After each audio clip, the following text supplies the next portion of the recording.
وقل رب أدخلني مدخل صدق وأخرجني مخرج صدق واجعل لي من لدنك سلطانا نصيرا. بسم الله الرحمن الرحيم والصلاة والسلام على أشرف المرسلين سيدنا محمد وعلى آله وصحبه أجمعين. اللهم لا سهل إلا ما جعلته سهلا وأنت تجعل الحزن إذا شئت سهلا. اللهم علمنا ما ينفعنا وانفعنا بما علمتنا وزدنا علما يا أرحم الراحمين. Alors aujourd'hui on va commencer le commentaire de Surat At-Takwir, la 81e Surat dans l'ordre des sourates du Mus'haf. Alors, comme d'habitude, on commence déjà par les titres qui ont été donnés à cette sourate et on retrouve à peu près la même logique qu'avec sourate Al-Infitar qu'on a vu la semaine dernière. Donc, le premier titre par lequel elle est le plus connue, c'est sourate At-Takwir. Et donc, c'est un substantif qui est le substantif du verbe kawwara, puisque dans le premier verset, Allah Azza wa Jal nous informe que parmi les événements qui auront lieu à la fin des temps, à l'arrivée de l'heure, il y a Idha Shamsu Kuwirat. Et donc on verra la signification de At-Takwir. Donc c'est le titre par lequel elle est le plus connue, qu'il s'agisse des masahif ou chez les exégètes. Le deuxième titre, c'est un titre qui reprend tout le premier verset, Surat Idha Shamsu Kuwirat. Et c'est un titre qui a été choisi par Abd al-Razzaq as-San'ani, par Abdullah ibn Mubarak, par Abdullah al-Yazidi, par l'imam al-Bukhari, ainsi par Ibn Hajar al-Asqalani. On retrouve ils ont suivi la même logique que pour Surat al-Infitar qu'ils ont intitulé Surat Idha as-Sama'un Fatarat. Et ceci, bien entendu, parce qu'ils sont basés sur le hadith qu'on a souvent rapporté sur l'imam Tirmidhi ainsi que sur le Hakim, dans lequel le prophète sallallahu alayhi wa sallam a dit Man sarrahu أن ينظر إلى يوم القيامة كأنه رأي عين فليقرأ إذا الشمس كورت وإذا السماء انفطرت وإذا السماء انشقت. Celui qui souhaite voir le jour du jugement comme s'il y était présent, qu'il lise Surat إذا الشمس كورت, celle-ci, Surat إذا السماء انفطرت, celle qu'on a vue la semaine dernière, et Surat إذا السماء انشقت qu'on a déjà vu. Donc le prophète sallallahu alayhi wa sallam a repris les premiers versets de chaque respectivement, il a repris respectivement le premier verset de chacune de ces trois sourates, et c'est pour cela que ces savants ont choisi ce titre pour cette sourate. Le troisième titre, a repris le dernier mot du premier verset, et donc le titre a été donné Surat Kuwirat. Surat Kuwirat, ça sous-entend qu'il s'agit du soleil, et de Shamsu Kuwirat. Et parmi ceux qui ont choisi ce titre-là, il y a l'imam Abdul Wahid al-Baghdadi dont on a parlé la dernière fois, et il y a l'imam Alauddin as-Sakhawi dont on a parlé aussi, qui est un des élèves de l'imam al-Shatibi, le Muqri'. C'est une sourate qui est mécoise, et à ce propos il n'y a pas de divergence entre les savants. Elle a été la 7e sourate à être révélée, donc elle a été révélée très tôt à la Mecque. Elle est la 7e dans l'ordre chronologique de révélation.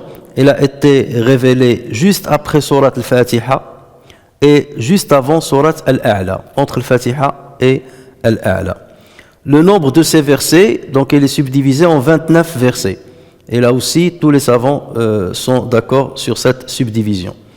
Et on ne connaît pas une cause particulière pour la révélation de cette sourate, ni pour un verset bien particulier. Donc ça rentre dans le conseil général que prodiguait le Coran aux polythéistes de l'époque, et le rappel de l'au-delà. Donc c'est un des traits des sourates mécois, surtout au début de la période mécoise, le rappel de l'au-delà, le rappel du jugement, la réprimande sur certains actes bien précis qui étaient commis par les polythéistes, et ainsi de suite. Et concernant le mérite de la récitation de la sourate, là non plus on ne connaît pas un mérite particulier à part le mérite de réciter le Coran comme on le sait, il y a un hadith qui a été rapporté sur le prophète sallallahu alayhi wa sallam, dans lequel il aurait dit Man qara'a surata idha ash-shamsu kuwirat a'adhahu Allahu an yafdahahu hina tunsharu as-suhuf. Donc celui qui récite surat idha ash-shamsu kuwirat, Allah le préserve de le dévoiler, ça veut dire de dévoiler ses péchés, de dévoiler son égarement. Allah le protège ou le préserve de le dévoiler lorsque les feuilles seront déployées. Et dans Suhuf Nushirat, ça fait référence à un verset. Mais ce hadith-là est forgé. C'est un hadith mawdou', makdhoub, donc le prophète sallallahu alayhi wa sallam ne l'a jamais dit.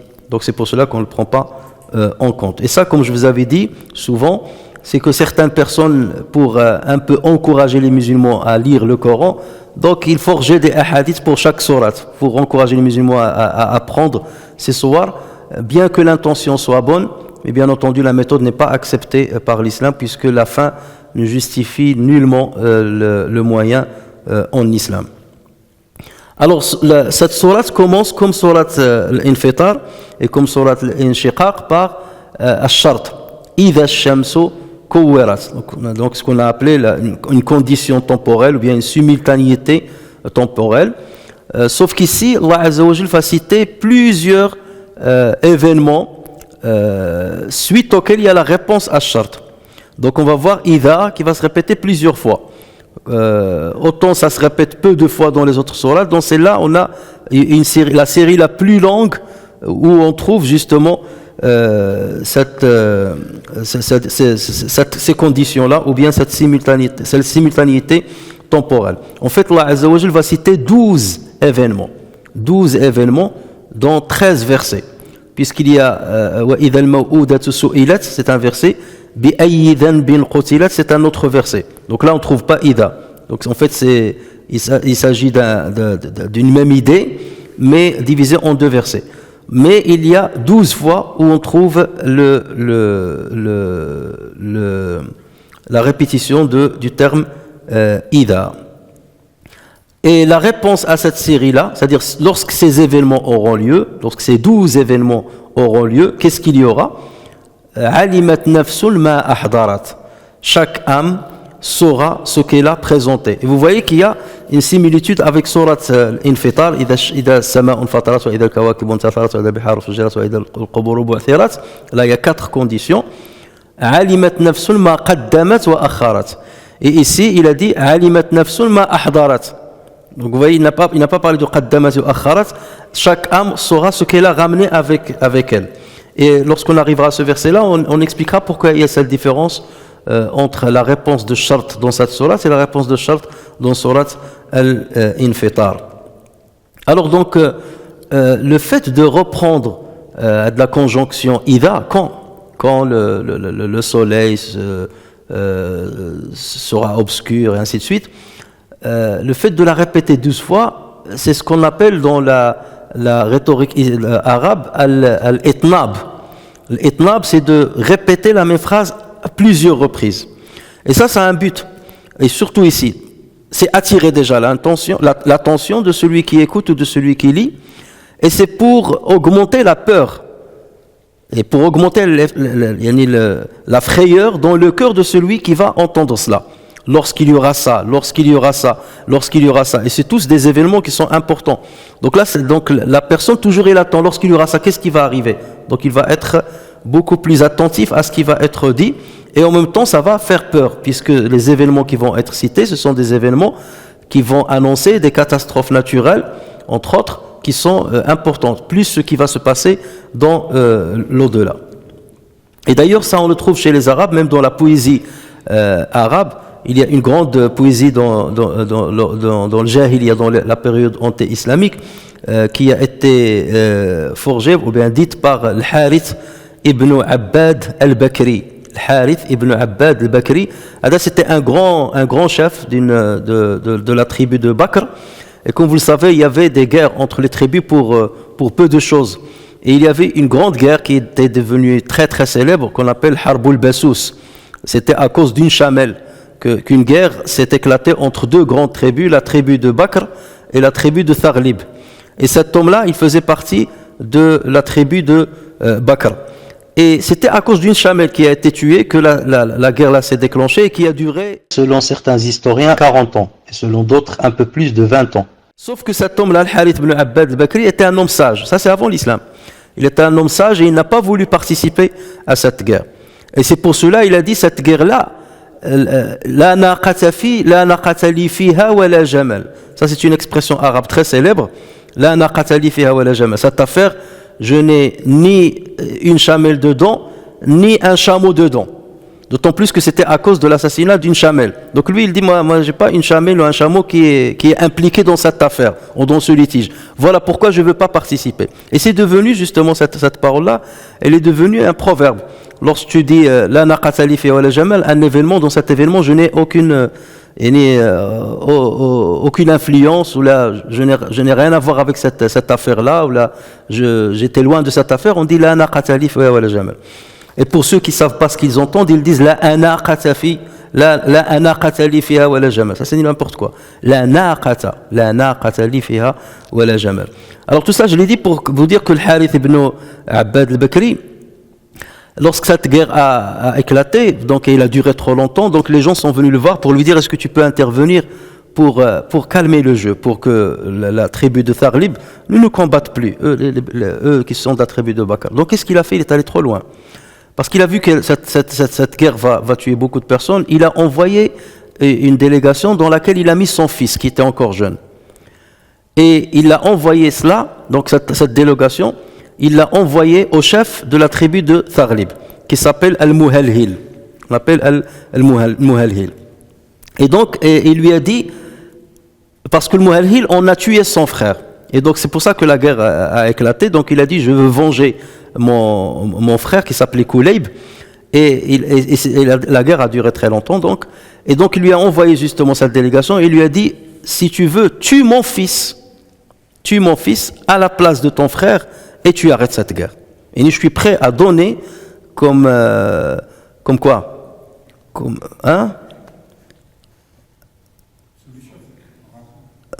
C'est pas une rançon, mais bon, bref.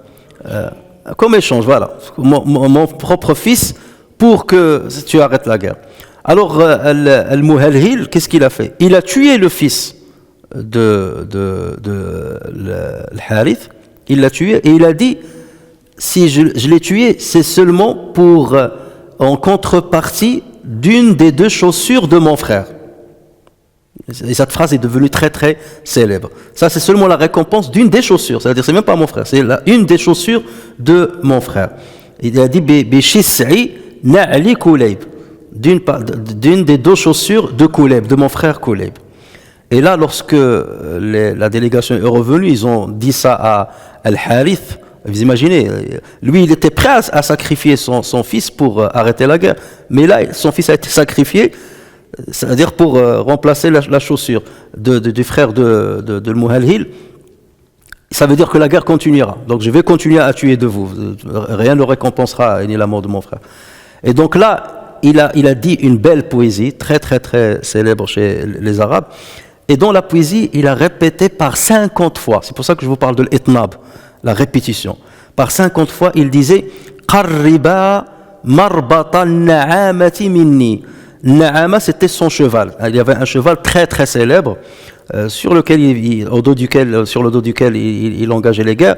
Et il disait donc Qarriba marbata na'amati minni. Rapprochez de moi la corde par laquelle vous tenez Na'ama, mon cheval, de moi. Pourquoi? Pour que je monte dessus pour déclarer la guerre à Al-Muhalhil. Et il l'a répété par 50 fois. Qarriba marbata na'amati minni. Pour que je fasse ça. Qarriba marbata na'amati minni. 50 fois dans la poésie, il l'a répété. Et là, ça veut dire quoi? C'est qu'il annonce la guerre à l'autre pour lui faire peur. Ça veut dire, prépare-toi, je viens en guerre. Et si je l'ai répété 50 fois, rapprochez de moi mon cheval, c'est que vous allez voir ce que vous allez voir. Et justement, il a livré une guerre très très, dans l'histoire à parler, où il a tué énormément de personnes parce qu'il s'est engagé personnellement dans cette guerre.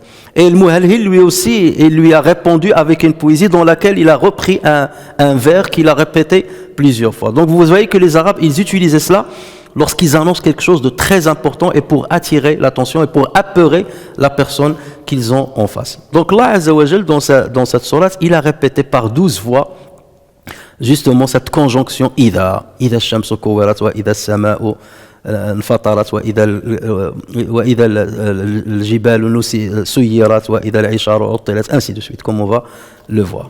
Alors commençons justement par le premier verset. إذا الشمس كورت. Dans les traductions que vous avez, vous allez trouver quand le soleil sera obscurci. Que veut dire takwir? Forcément, lorsque vous entendez takwir, ça fait référence à quelque chose de un ballon. Le kora, c'est le ballon, quelque chose de rond. Et takwir dans la langue arabe, il fait référence à l'enroulement, ce qu'on appelle al-laf, à l'enroulement et au rassemblage. Tu enroules quelque chose et tu le rassembles. Ça, c'est ce qu'on appelle at-takwir. Et c'est pour cela que les Arabes disent kara al-amamata ala ra'sihi. Ça veut dire il a mis le turban autour de sa tête. Et comment on met le turban? Donc on commence à le tourner, donc on l'enroule tout en serrant et en le mettant certains bords avec les autres bords. Donc kara al-amamata ala ra'sihi. Ça c'est le sens donc littéraire de ce mot-là. Alors plusieurs exégètes se sont accordés à dire idha ash-shamsu kuwirat, ça veut dire lorsque le soleil perdra sa lumière. Ça veut dire lorsque le soleil s'obscurcira, il sera obscur. Donc c'est cela, la majorité écrasante des savants et des exégètes sont allés dans ce sens.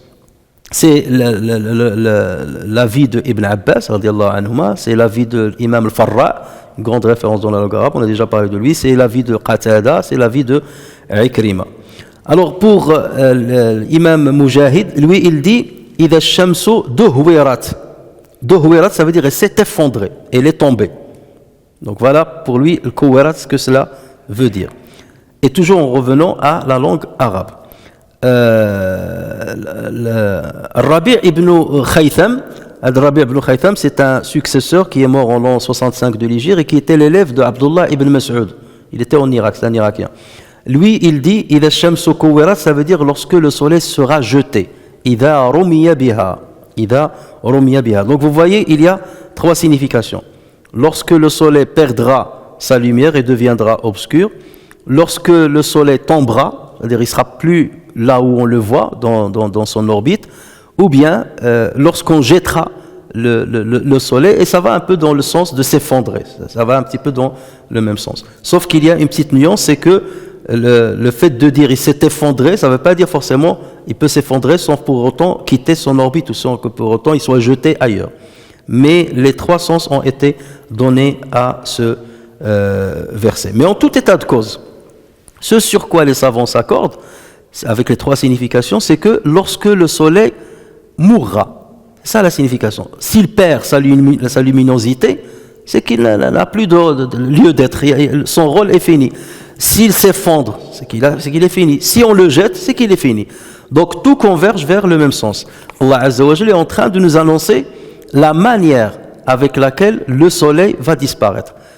Et là, il a utilisé un terme bien précis, parce que comme vous le savez, lorsque ce sont des événements, bien entendu, qui n'ont pas de semblable, c'est des événements, la science, lorsqu'elle veut expliquer ces événements, du moins lorsqu'elle les découvre, elle va utiliser des termes précis, parfois des termes scientifiques barbares, qu'on ne connaît pas dans le vocabulaire, dans le dictionnaire, qu'on crée pour cette occasion. Mais lorsqu'Allah Azza wa Jalla s'adresse à des Arabes, forcément, il doit prendre des mots qui sont connus par les Arabes et qui vont se rapprocher de la réalité de ce qu'il veut leur transmettre comme information. Et donc c'est pour cela qu'on revient au sens étymologique, et c'est pour ça qu'il y a ce genre de divergence. Mais l'événement tel qu'il va arriver va avoir une similitude avec ce qui a été cité. Dans tous les cas, il va avoir une similitude. Parce que c'est le terme, ce sont les significations ou les sens, les différents sens que ce terme-là a chez les Arabes. Alors, lorsqu'on va voir les études astronomiques, on trouve justement qu'ils vont dans ce sens-là. Parce qu'à l'époque du prophète sallallahu alayhi wa sallam, et même à une époque bien tardive, on ne sait pas comment les étoiles disparaissent. Le soleil, c'est une étoile. On ne sait pas comment les étoiles disparaissent. Et la science aujourd'hui a a établi que les étoiles passent par plusieurs stades. Depuis leur formation, avec la poussière, comment la poussière qui a été générée par l'explosion, le Big Bang, comme on l'appelle aujourd'hui, et le Coran va dans ce sens-là, de cette théorie-là. Donc cette poussière-là qui va se rassembler, et avec ce rassemblement, il y aura une condensation, et c'est avec cette condensation-là qu'il y a des réactions chimiques et nucléaires qui vont éclater, notamment avec l'hydrogène, et c'est à partir de là que la constitution des étoiles va commencer. Et ensuite, elle va passer à une certaine période où elle va s'épanouir, l'étoile va s'épanouir, et ça représente 90% de son existence. 90% de l'existence de l'étoile, c'est la période d'épanouissement, où il est complète, où il joue son rôle. Et les 10%, c'est le début et la fin. Lorsqu'il va disparaître, il va disparaître d'une manière progressive et en suivant des étapes bien précises. Alors, c'est quoi une étoile? Comment on caractérise une étoile? L'étoile, c'est un immense globe de gaz chaud en combustion. C'est comme une lampe en fait, qui se caractérise par 3 paramètres. D'abord par la masse, et la masse c'est la substance qui constitue justement l'étoile. C'est la substance qui va subir la combustion. Elle est caractérisée par la luminosité et elle est caractérisée par la couleur. Voilà les 3 caractéristiques, la masse, la luminosité et la couleur. Et donc ce sont ces 3 paramètres qui vont identifier l'étoile, et chaque étoile va se différencier de l'autre avec ces 3 caractéristiques. Ça veut dire que c'est très rare de trouver 2 étoiles qui regroupent les 3 caractéristiques en même temps. La masse, donc, comme j'ai dit, correspond à la quantité de matière que l'étoile renferme. C'est quelque part le carburant. C'est le carburant qu'elle va brûler tout au long de sa vie, et c'est ce qui va lui permettre de briller. Alors lorsqu'on voit que les étoiles scintillent avec une lumière qui disparaît, qui apparaît, ça ne veut pas dire que sa lumière disparaît, apparaît. La lumière, elle est continue. Chaque étoile donne une lumière continue, comme le soleil. Sauf que les étoiles, lorsqu'ils sont lointains de chez nous, et que le rayon lumineux arrive d'une manière faible, parce qu'ils sont très loin, donc ils arrivent avec une force très faible, et que la Terre est protégée par des couches, notamment la couche d'ozone et ainsi de suite. Donc c'est ce qui fait que ces lumières, on a l'impression qu'elles scintillent, qu'elles s'éteignent, qu'elles s'allument, qu'elles s'éteignent, qu'elles s'allument, alors que dans la réalité, elle est toujours allumée. Ensuite, la deuxième caractéristique, c'est la luminosité qui est propre à chaque étoile. Et elle traduit le rythme auquel les réserves de carburant sont dépensées. Donc selon la masse du carburant qu'il y a et comment il va être brûlé, c'est ça qui va donner une certaine force, une certaine intensité de lumière qui va caractériser cette étoile. Et ensuite, il y a la couleur qui correspond à la température externe de l'astre. C'est comme lorsque vous allumez une... comment on appelle ça à gaz? Hein? Une gazinière. Vous allumez une gazinière, donc vous voyez qu'il y a du bleu parfois, vous voyez parfois qu'il y a du rouge, parfois vous voyez du blanc. Donc la couleur, en fait, elle va changer selon l'intensité de la chaleur. Et en fait, les étoiles, ils vont du rouge, qui caractérise les étoiles les plus froides, les étoiles les plus froides, vers le blanc qui va caractériser les étoiles les plus chaudes. Et le soleil, normalement, il est jaune.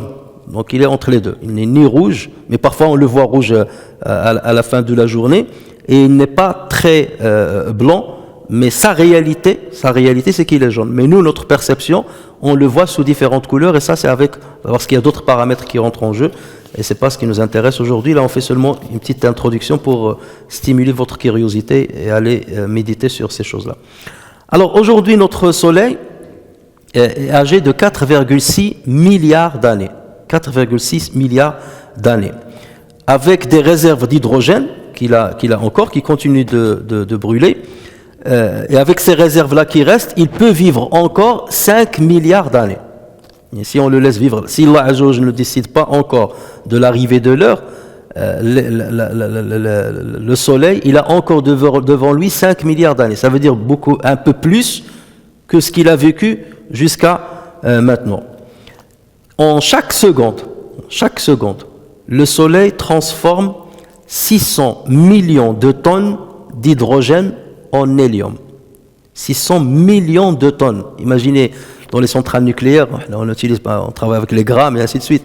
Là, c'est 600 millions de tonnes qui se transforment de l'hydrogène en hélium en une seconde. En une seconde. Ça, on parle seulement du Soleil, qui est petit par rapport aux autres étoiles, qui sont beaucoup plus grands. Et il y a des étoiles qui sont extraordinaires au niveau de leur taille. Lorsque le Soleil aura épuisé tout son hydrogène, dans un peu plus de 4 milliards d'années, donc il lui reste 5 milliards d'années, mais il va terminer son hydrogène dans 4 milliards d'années. Ça veut dire combien il lui restera? 1 milliard d'années. C'est 1 milliard d'années, c'est l'effondrement. L'effondrement va durer progressivement 1 milliard d'années. Mais il a de quoi utiliser l'hydrogène qu'il a pendant 4 milliards d'années. Mais lorsqu'il terminera ces 4 milliards d'années, ça veut dire qu'il aura consommé, si bien entendu Dieu décide qu'il continue de vivre, je parle de cette étoile. Donc, une fois les 4 milliards d'années seront terminées, parce que l'hydrogène sera terminé, le Soleil va commencer à gonfler. Donc, il n'aura plus la taille qu'il a aujourd'hui. Il commence à gonfler comme un grand ballon, passant du jaune au rouge. Pourquoi au rouge? Parce qu'il va perdre de sa chaleur, puisqu'il n'y a plus d'hydrogène. Donc, sa chaleur va baisser, et donc il deviendra rouge. Et donc, il sera tellement gros qu'il va commencer à engloutir les planètes du système solaire, et notamment Mercure, Vénus et la Terre tout entière. Ça veut dire que la Terre, si là je la laisse comme ça, un jour ou l'autre, elle sera engloutie par le Soleil.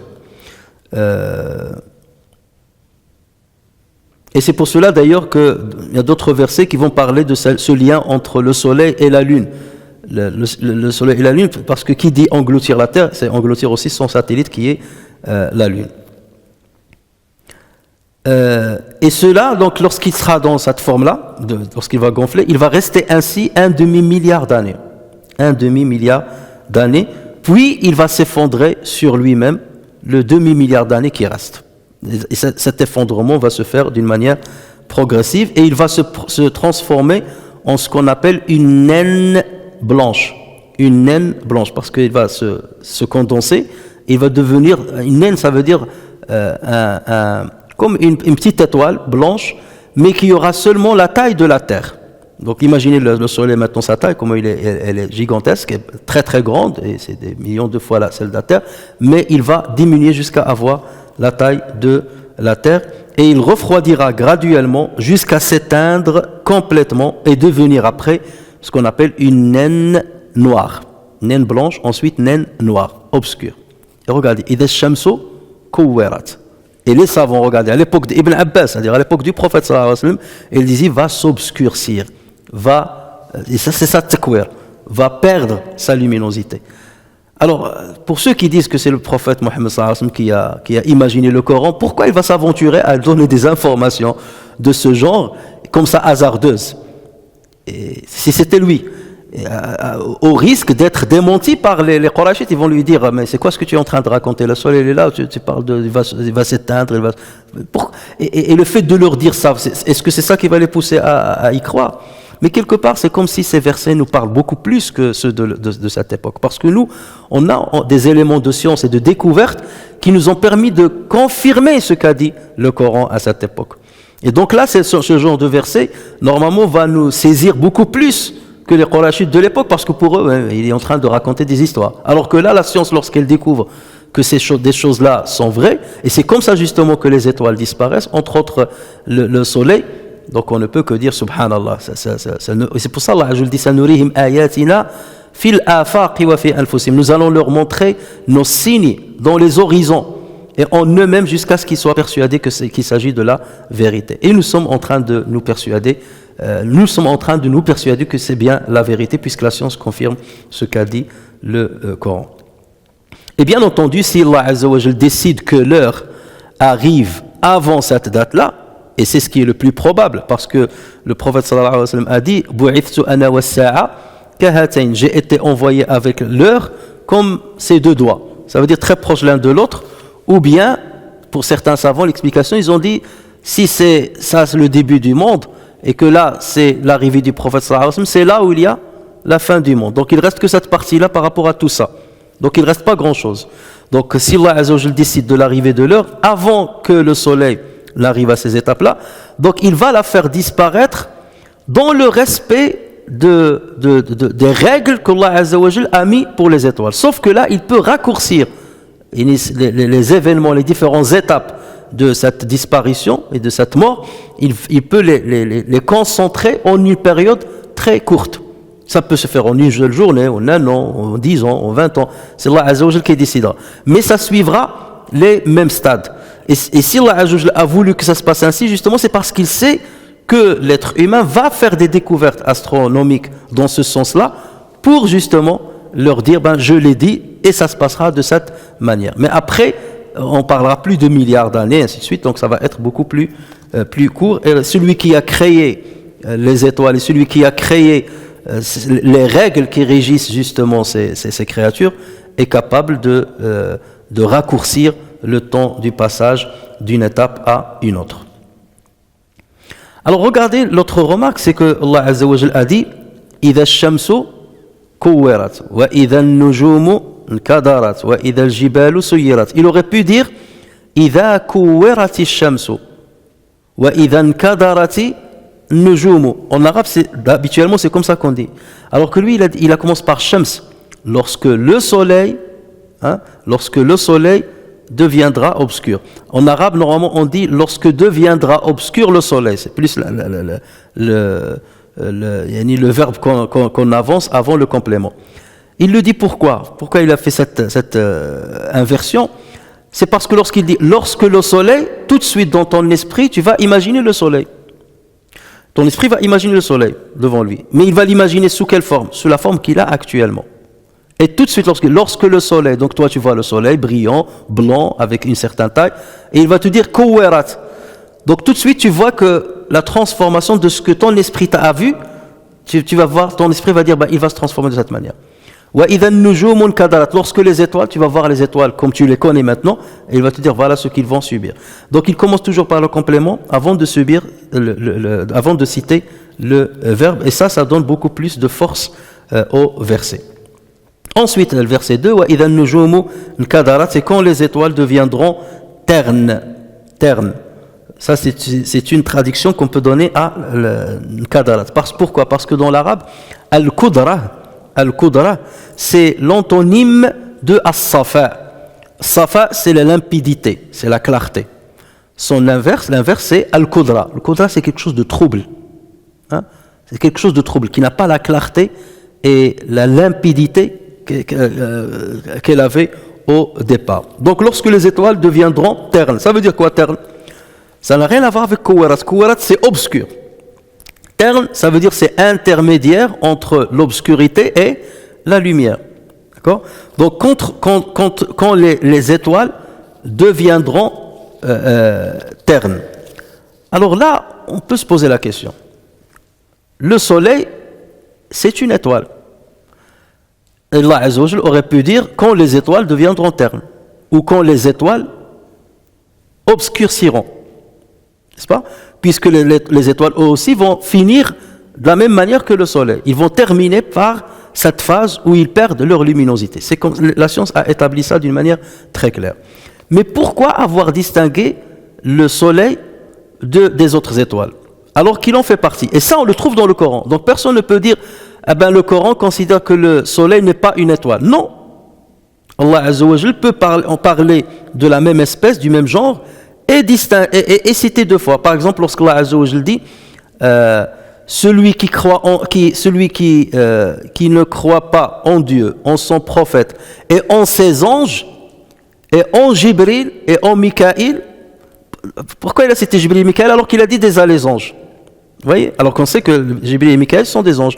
Donc il peut citer le genre d'une manière générale et citer un exemple qui en fait partie de ce genre, qui fait partie de ce genre dans la même phrase.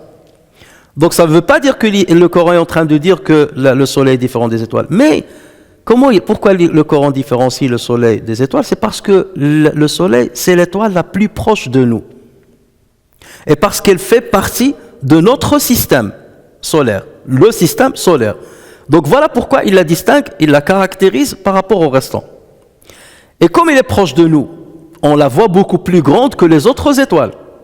Mais dans la réalité, la majorité écrasante des étoiles que nous voyons de nos yeux, elles sont beaucoup plus grandes que le Soleil. Dans la réalité. Mais au niveau de nos yeux, on voit que le Soleil est beaucoup plus grand. Pourquoi? Parce qu'il est beaucoup plus proche.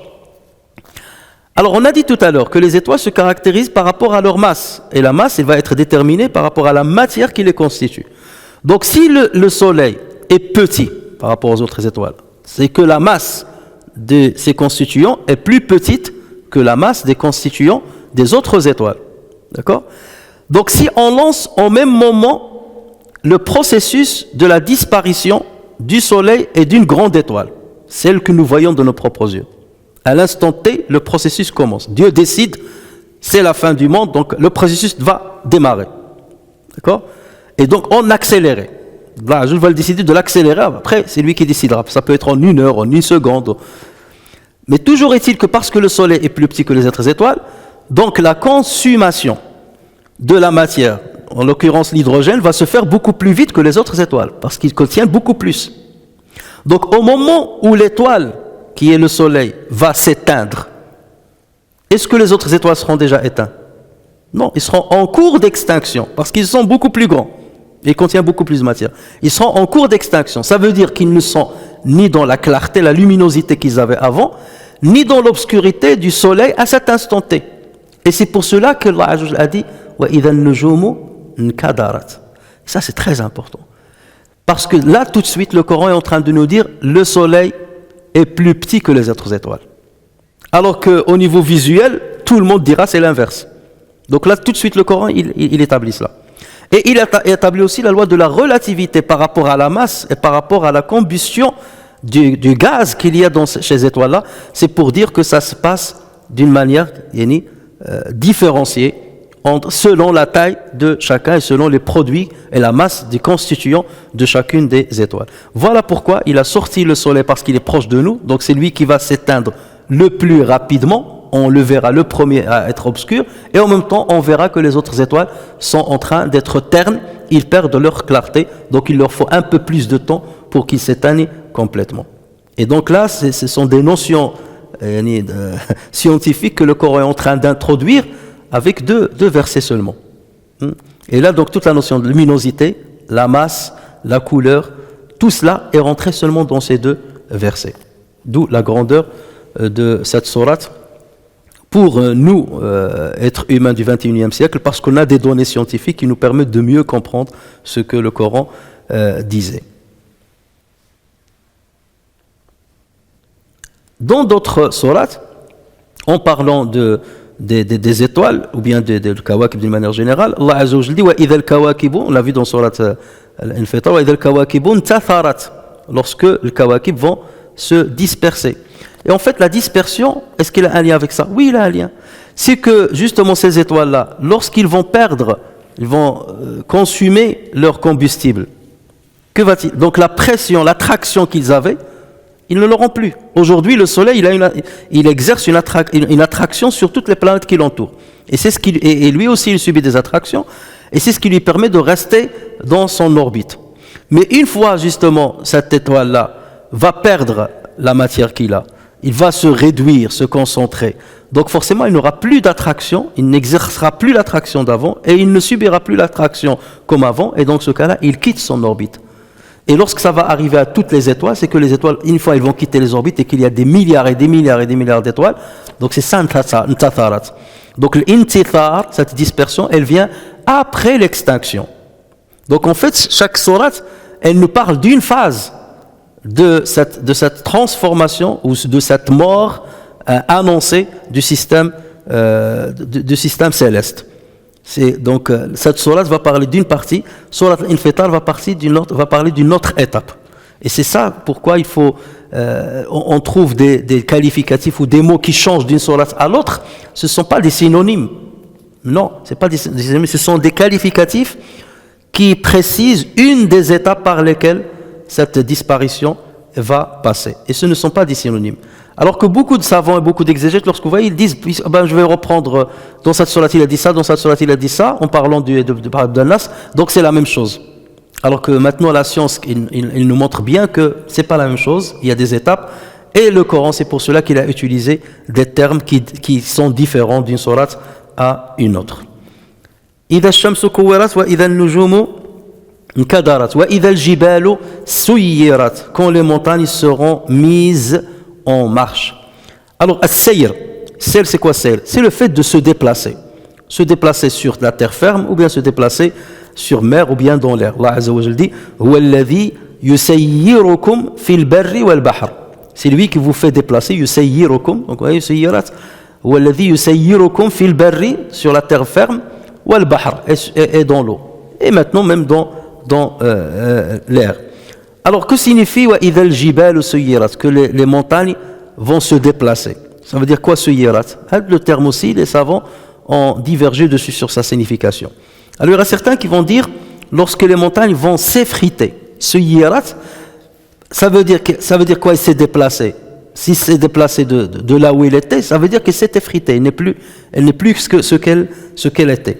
Donc pour eux, suyirat, ça veut dire elle disparaîtra lorsque les montagnes disparaîtront. Et ils se sont basés sur d'autres versets. Ils ont dit c'est le même terme. Lorsque Allah Azza wa Jalla dit wa bussatil jibalu bassa, bussatil jibalu bassa, et les montagnes seront réduites en miettes. Donc ils ont dit c'est la même explication. Et Allah Azza wa Jalla dit yawma tarjufu al-ardu wal jibalu wa kanat al-jibalu kathiban mahila, le jour où la terre tremblera, tandis que les montagnes descendront comme une dune de sable dispensée. La montagne ne sera plus rocailleuse, plus de roches, elle va devenir comme une dune de sable. C'est-à-dire tout va exploser. Donc ils ont dit c'est la même chose. Donc la montagne va disparaître, se transformer en une dune de sable. Et d'autres se sont basés aussi sur un autre verset, lorsque Allah Azza wa Jalla dit وَتَكُونُ الْجِبَالُ كَالْعِهْنِ الْمَنْفُوشِ, lorsque les montagnes seront comme la laine cardée. Et ils ont dit donc il s'agit de la même chose. Alors comme je viens de dire, c'est pas forcément la même chose. Chaque terme parle d'une étape. Là aussi, les montagnes vont passer par plusieurs étapes avant de disparaître complètement. Et c'est pour cela qu'on trouve une autre explication qui a été donnée à Suyirat al-Jibal, c'est que les montagnes se déplaceront. Donc Suyirat se déplaceront. Donc c'est ça le terme Sayyara. Donc ils ont pris le terme étymologique tel qu'il est. Lorsque les montagnes se déplaceront de leur endroit, et ce n'est que plus tard qu'ils vont s'effriter. Donc pour ces savants-là, ils disent il va se déplacer de son endroit et ensuite il va s'effriter. Donc les autres versets, ils font référence à l'effritement. Et justement l'effritement, ils deviennent comme c'est la laine. Et comment la roche peut devenir une laine? À l'époque, on dit mais c'est quoi? La roche va devenir une laine, c'est bizarre. Maintenant on le sait. Vous avez la laine de roche ou pas? On isole avec la laine de roche, on isole avec la laine de verre. Donc vous voyez quelque chose qui est solide, on la transforme en laine. C'est ce qui va arriver. Regardez, le Coran, il en parle il y a 15 siècles. Alors qu'à l'époque, on ne sait pas comment transformer une roche en laine. Le Coran en parlait. Et maintenant, on l'utilise dans l'industrie et tout le monde le sait, on isole nos maisons avec. Donc vous voyez, c'est qu'il y a des étapes. Et d'ailleurs, la laine, même la laine de roche, lorsque vous la mettez dans votre maison, lorsqu'elle passe beaucoup de temps, qu'est-ce qu'elle fait? Elle s'effrite, elle devient comme du sable. Avec le temps, elle devient comme du sable. Et c'est exactement ce qui va arriver aux montagnes. Donc, pour ces savants-là, eux, ils disent qu'elle va se déplacer. Mais scientifiquement, comment on peut imaginer ça? C'est que la montagne va se déplacer de l'endroit où il est. Comment elle peut se déplacer de l'endroit où il est? On sait qu'il y a des tremblements de terre, qu'il y aura des tremblements de terre. On sait que la terre va sortir ce qu'elle a dans ses profondeurs, ça veut dire le magma, en l'occurrence. Lorsque la terre sortira, c'est lourdeur. Et ça fait, on a déjà vu ça, ça peut faire entre autres référence au magma qui va sortir. Et on sait par ailleurs que on a parlé du système de la tectonique des plaques, lorsque le magma sort brûlant et qu'il se refroidit, qu'est-ce qu'il fait? Il pousse les plaques tectoniques, d'accord?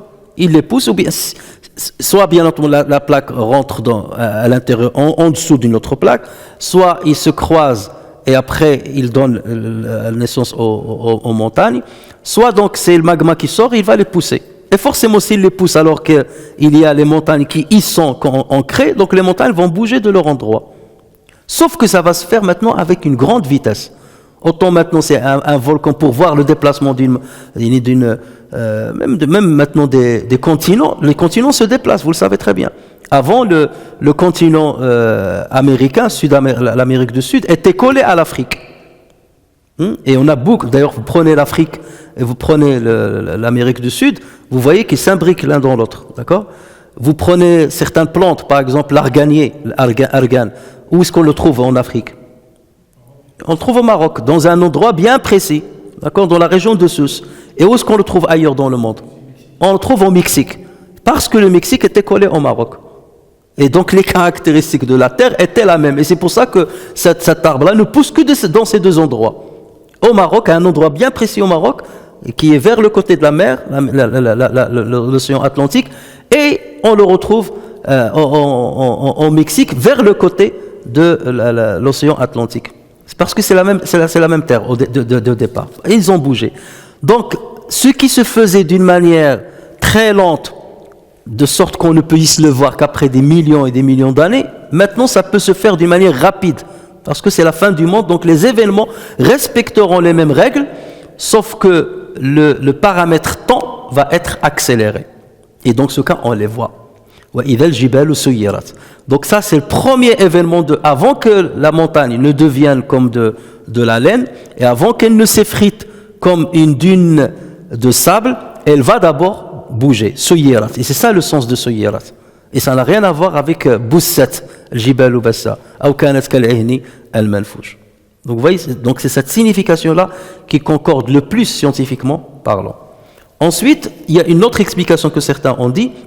Ils disent lorsque les montagnes se déracineront, ils vont s'enlever de la croûte terrestre et s'envoleront, comme si tu as enlevé un piquet que tu as mis dans une terre. Donc imagine le piquet, c'est la montagne, et tu l'as piqué, ça la signification de autad, c'est comme le watad, c'est le piquet, tu le mets à l'intérieur de la terre, ben c'est comme ça la montagne, elle va se déraciner et s'enlever de son endroit. Donc ça, c'est ce que certains ont dit. Souyira, ça veut dire qu'elle sera déracinée de son endroit et s'envoler dans le ciel. Ça, c'est pour certains. Et eux, ils se basent sur un autre verset dans le Coran, dans lequel Allah Azza wa Jalla dit وَتَرَى الْجِبَالَ تَحْسَبُهَا جَامِدَةً وَهِيَ تَمُرُّ مَرَّ سَحَابٍ. Et tu verras les montagnes que tu croyais être fixes, jamidatan, que tu croyais être figées, et tu verras les montagnes que tu croyais être figées, alors elles passeront comme des nuages. Elles passeront comme des nuages. Alors, est-ce que ça passeront comme des nuages dans le sens de s'envoler, c'est ce que disent certains, ou bien dans le sens où seulement elles passeront comme des nuages, ça veut dire qu'ils bougeront. Nous, les nuages, on a la capacité de le voir bouger. Lorsque tu fixes un nuage, tu le vois bouger. Avec l'œil, tu vois donc c'est comme ça que tu verras la montagne bouger. Donc, le sens de dire s'envoler dans l'air, c'est un sens qui ne tient pas. D'autant plus que c'est pas la bonne. Parce que lui, celui qui a dit, ceux qui ont dit cet avis-là, ils se sont basés justement sur ce verset que je viens de vous citer. Mais ce verset-là, lui-même, c'est pas la signification qu'il se porte. La signification marra sahab, ça veut dire que les montagnes bougeront. Ceux yarat il jibal, c'est la même chose. Ils passeront comme des nuages. Ils vont se déplacer comme des nuages.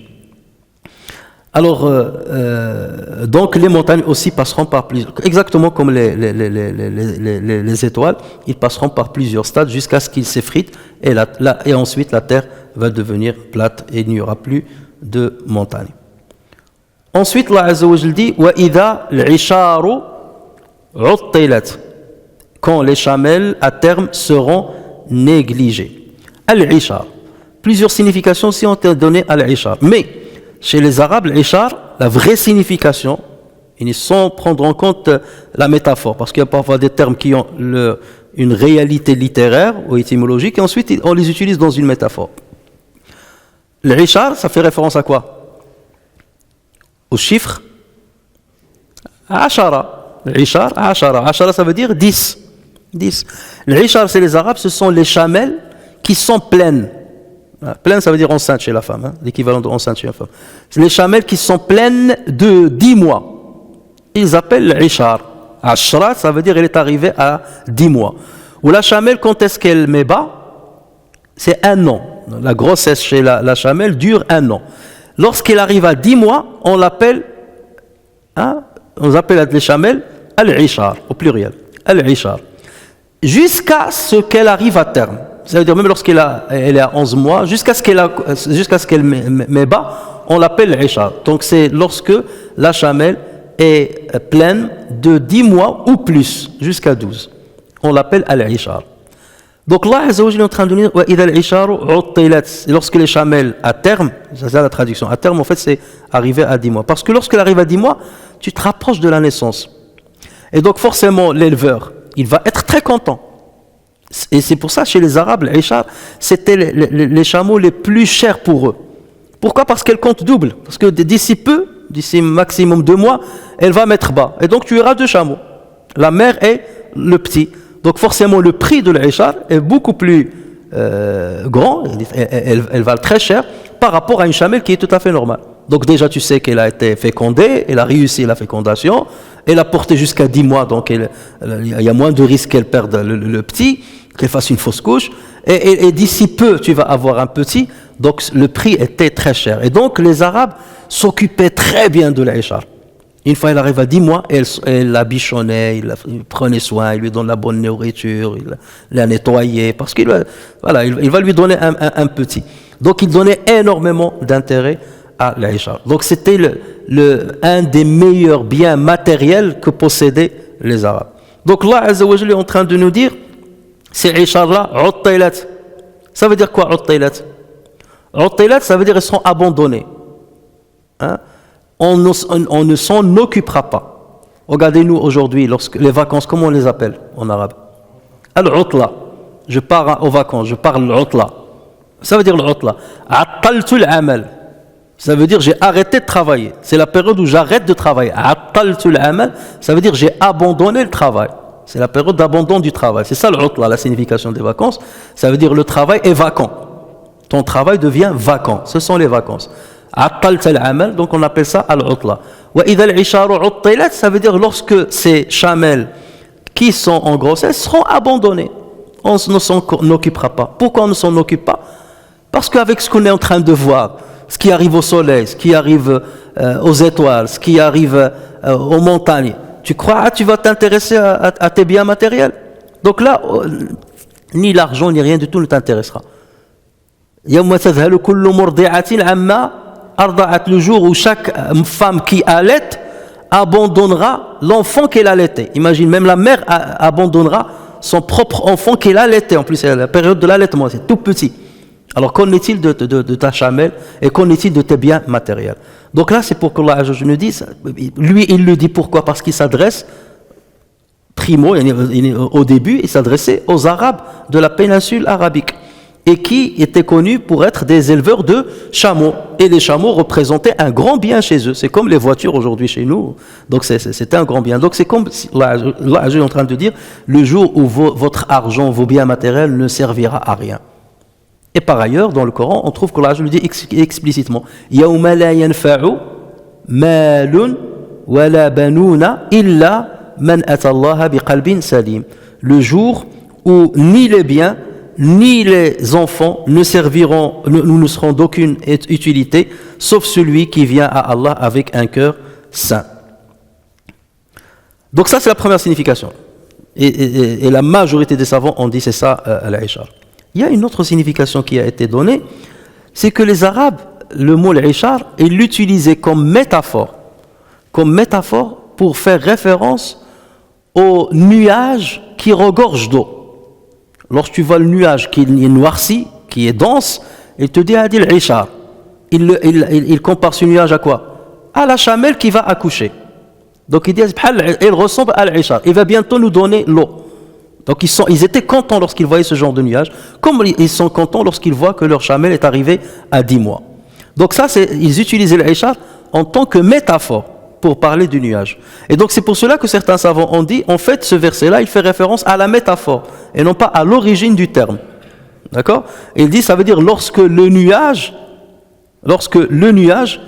ne donnera plus l'eau. Et pourquoi ils vont dans ce sens-là? Parce qu'il te dit, il y a une logique dans le passage de ce qui est lointain vers ce qui est proche. Et des Shamsou, donc on est très loin. Des Shamsou Kouwera, des Nujum Kadarat, Shams et les étoiles sont plus hauts. Après, il est passé aux montagnes. On est encore dans la hauteur. Les nuages, on est encore dans la hauteur. D'accord? Avant de descendre sur terre. D'accord? Mais bon, ça reste un avis, mais l'avis majoritaire, c'est le premier que je vous ai cité. وَإِذَا الْوُحُوشُ حُشِرَتْ, c'est le verset 5, quand les bêtes farouches seront rassemblées. Alors, le wuhush, c'est le pluriel de l'wahsh, et c'est l'animal sauvage. L'animal sauvage, on l'appelle l'wahsh. Alors que l'animal domestique, comme on l'appelle, le hayawan al-ahli, comme par exemple al-humur al-ahliya. Le humur al-ahliya, ce sont les ânes domestiques. On les appelle al-humur al-ahliya. Donc, mais lorsqu'on dit le wuhush, ce sont les animaux sauvages, qui ne sont pas domptés ni domestiqués par les êtres humains.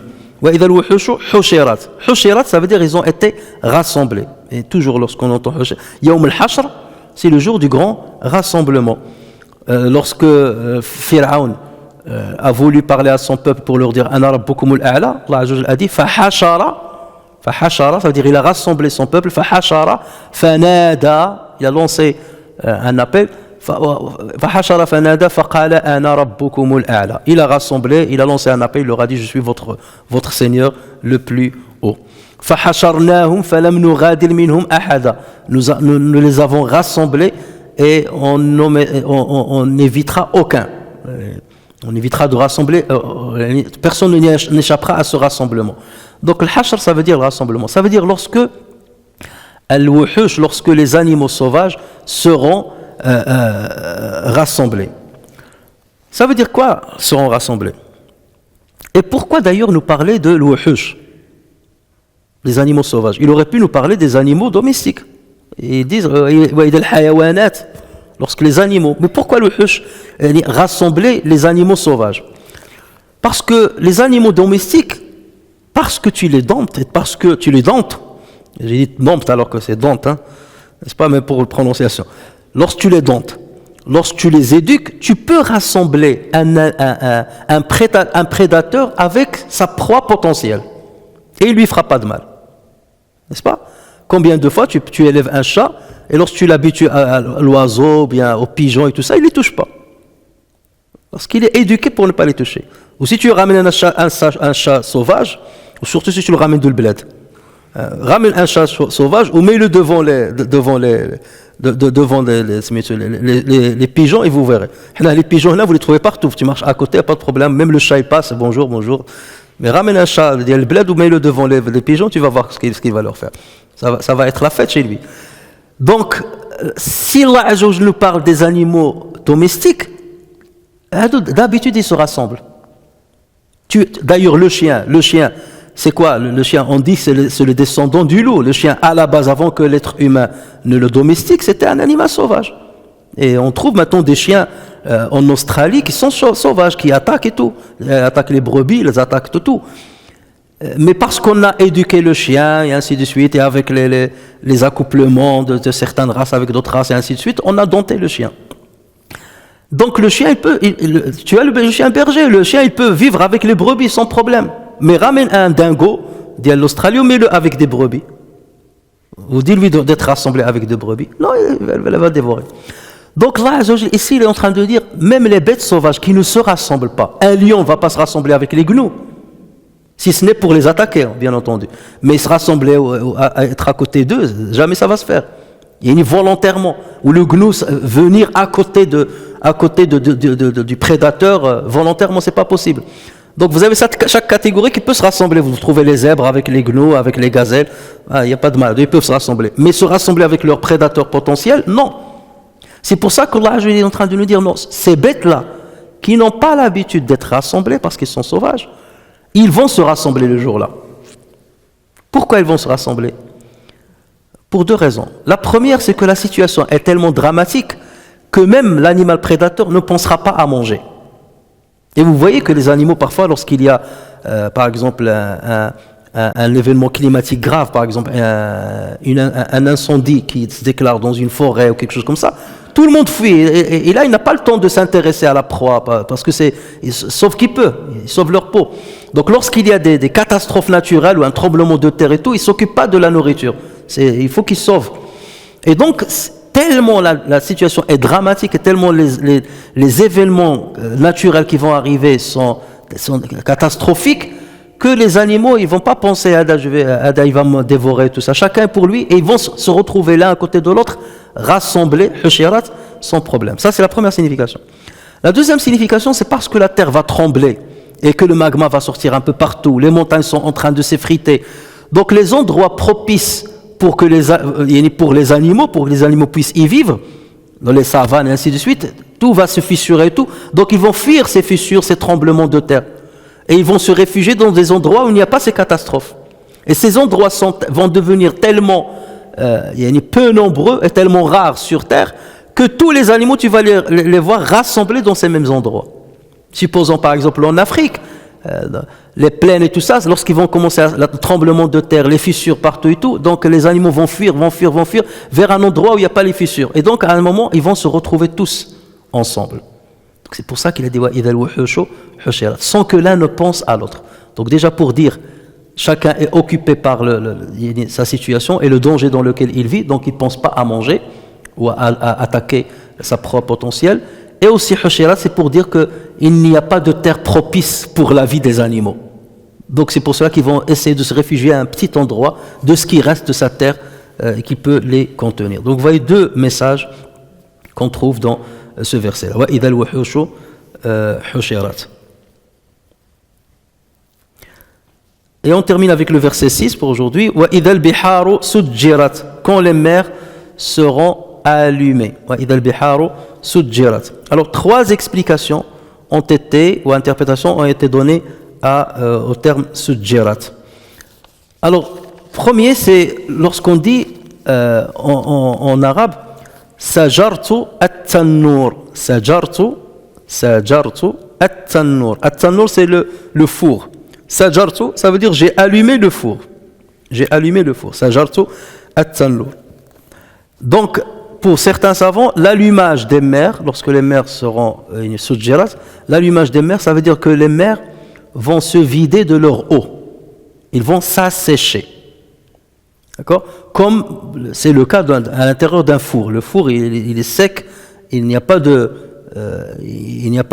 d'humidité dedans. Même le pain que vous rentrez qui est très humide, cette humidité va échapper, le pain va s'endurcir. Donc c'est ça la première signification. Et ça c'est possible puisque les bihar, ils vont perdre leur eau. Avec la chaleur, bien entendu, ils vont perdre leur eau. La deuxième signification, sujjirat, ça veut dire ils ont explosé, ça veut dire fujjirat. Allah Azza wa Jalla l'a dit dans Surat Al-Infitar. إذا السماء انفطرت وإذا الكواكب انتثرت وإذا البحار فجرت. Et ici, sujjirat. Donc certains ils disent c'est la même chose. Sujjirat ou fujjirat, c'est la même chose. D'accord ? Mais il y a une petite nuance, comme on dit toujours. Alors c'est toujours des étapes en fait. Ceux qui ont dit ils vont s'assécher, ça c'est la dernière étape. La mer va s'assécher, ça c'est la dernière étape. Fujjirat, ça veut dire il va exploser, ça c'est la première étape.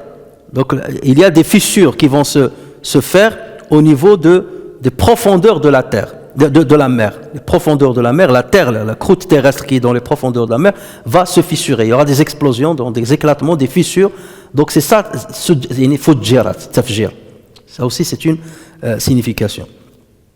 Et c'est ce qui permettra, d'ailleurs plus tard, aux eaux, comme on a dit la dernière fois, aux eaux des mers de se confondre. Fujjirat, certains ont dit les eaux vont se confondre. Ouais, mais elles vont se confondre, c'est une étape en fait. C'est une étape. Et sujjirat, ça veut dire allumer. Comme le fait d'allumer le four aussi. Ils vont être allumés par quoi ? Par le magma qui va sortir dans leur profondeur. Donc vous voyez qu'on reprend des termes qu'on trouve dans différentes sourates, mais en fait ce sont des étapes. Chaque terme fait référence à une étape. Ça veut dire qu'au départ, il y a une explosion. C'est les fissures, le craquement des profondeurs des mers. Ça c'est la première chose. Donc c'est fujjirat. Ensuite, il y a le magma qui va sortir. Et forcément ce magma-là, il va brûler l'eau. Et qui dit brûler l'eau, ça veut dire que l'eau va disparaître, elle va s'évaporer. Et une fois, donc l'eau déjà va exploser, déjà avant ça, l'eau va monter puisque le magma va monter.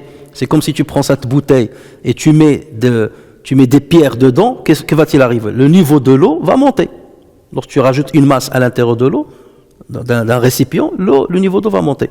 Donc lorsque le magma va sortir depuis la croûte terrestre vers les mers, donc le niveau d'eau va monter. Et si le niveau d'eau monte, les eaux des mers vont se confondre. D'accord? Donc ça aussi c'est une signification de Fujirat. Et ensuite, avec le temps, avec cette chaleur, l'eau va s'évaporer. Et ensuite, donc, les océans, les mers vont se retrouver asséchés. Et ensuite, la terre va se niveler. Ça veut dire ce qui était la terre ferme va se niveler avec la terre profonde des océans. Et ça sera donc sur le même niveau. Donc vous voyez que ces différents stades, et chaque fois, Allah utilise un terme pour faire référence à un stade, mais ce ne sont pas des synonymes qu'il utilise. Et c'est pour cela que les savants, parfois, ils donnent plusieurs explications en se référant à telle sourate, à telle sourate. Ceux qui ont fait ça, c'est qu'ils ne savent pas qu'il y a plusieurs étapes. Mais avec la science, et on sait maintenant comment ça se passe, et ainsi de suite, maintenant on sait qu'il y a des magmas à l'intérieur de certains océans, le magma, comment il monte et comment il refroidit. Donc c'est pour cela que c'est ce qui nous permet justement de comprendre beaucoup mieux la signification de chacun des termes. Donc on va s'arrêter à ce niveau-là, au verset 6, et Inch'Allah la prochaine fois, on va essayer d'avancer et au mieux de terminer la sourate. نفعني الله وإياكم بالقرآن الكريم وبحديث سيد الأولين والآخرين وغفر الله لي ولكم ولسائر المسلمين سبحانك اللهم وبحمدك نشهد أن لا إله إلا أنت نستغفرك ونتوب إليك سبحان ربك رب العزة عما يصفون وسلام على المرسلين والحمد لله رب العالمين.